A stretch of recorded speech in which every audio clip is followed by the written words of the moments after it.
Let's go on a learning adventure in nature with the story Little Tree in a Big Forest, written by Paige Hulsey, illustrated by Daniel Wlodarski. Deep in the woods, a small oak tree stood. But he wasn't alone. In the vast forest, so many trees, walnut and hickory, maple and cedar, red and white oak, and more, made their home. Huge trees crowded the forest, stretching tall, reaching for the sky. Hidden beneath their towering trunks and wide branches, the little oak could barely feel any light. From far below, he watched pretty birds flit busily from one tree to the next. In the green canopy, the birds built their nests. The little oak knew that besides being strong and beautiful, every tree in the forest had a big job to do. As they grow tall, trees clean the air. They feed the bugs and offer shelter for creatures large and small. The pine trees reach high and proud, knowing one day they will help build warm houses for families who live on the hill. The red oak trees travel farther than most. They link the railroad tracks that span coast to coast.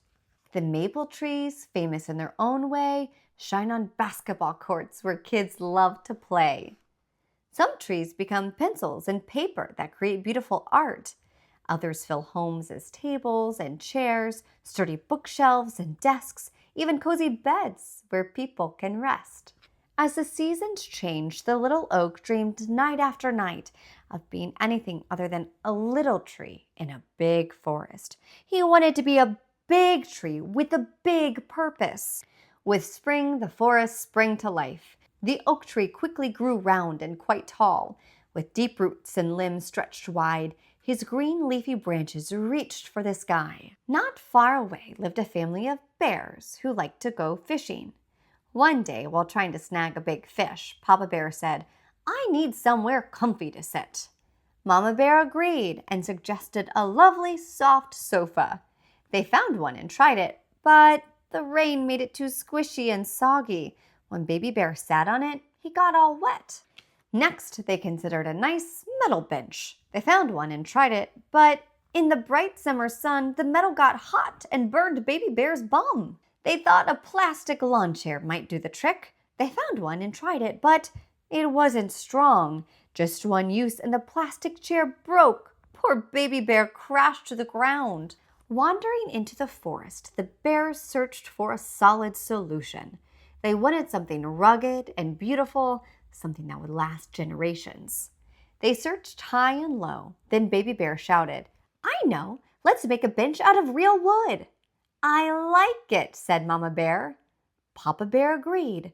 "Yes, that could be good."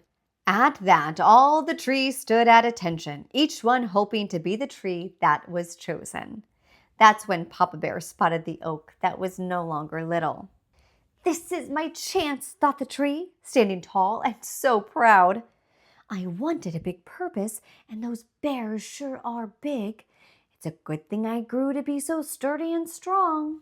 On his way to his new home, the tree thought about how much he had grown. From a little acorn, then a sprig, he had become a great oak.